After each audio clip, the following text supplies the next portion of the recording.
இந்த 2 பசங்களும் பறந்துட்டு இருக்கிற ஃப்ளைட்ல பின்னால இருந்து ஃப்ரண்ட்ல வந்து பார்க்குறாங்க. அப்போ அந்த ஃப்ளைட்ல பைலட்டே இல்ல. அந்த ஃப்ளைட் தானாவே பறந்துட்டு இருக்கு. அது மட்டும் இல்லாம அந்த ஃப்ளைட் முன்னால இருக்கிற மலையில முட்டுற மாரி போகுது. இந்த பசங்களுக்கு ஃப்ளைட் எல்லாம் ஓட்ட தெரியாது. வீடியோ கேம்ல இருக்கிற எக்ஸ்பீரியன்ஸ்னால அவங்களுக்கு தெரிஞ்ச மாரி அந்த ஃப்ளைட்ட கஷ்டப்பட்டு ஓட்டிட்டு இருக்காங்க.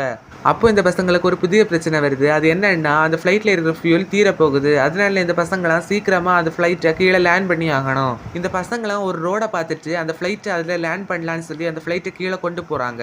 அப்ப அந்த ரோட்ல பார்த்தா நெறைய வண்டிங்க போயிட்டு இருக்கு. இந்த ஃப்ளைட்டும் ஒரு கார அப்படியே டச் பண்ணிட்டு போகுது. அதுக்கப்புறமா அந்த ஃப்ளைட்ட வேகமா வரத பார்த்துட்டு, வண்டி ஓட்டுறவங்க எல்லாரும் பயந்து அவங்களோட வண்டிகள ஓரமா எடுத்துட்டு போறாங்க. இப்ப வேற முன்னால ஒரு பெரிய ட்ரக் வருது. அந்த ஃப்ளைட் அதுல முட்டுற மாரி போகுது. இந்த பசங்கலாம் ரொம்ப கஷ்டப்பட்டு அந்த ஃப்ளைட்ட கொஞ்சம் மேல பறக்க வச்சு, அந்த ட்ரக்ல மோதாம தப்பிச்சிடுறாங்க. அதுக்கப்புறமாவும் ஆப்போசிட்ல வண்டிங்க வந்துட்டே இருந்தனால, இதெல்லாம் வேலைக்கு ஆகாதுன்னு சொல்லி அந்த பசங்கலாம் பக்கத்துல இருந்த மணல்ல இறக்கி அந்த ஃப்ளைட்ட நிறுத்திடுறாங்க.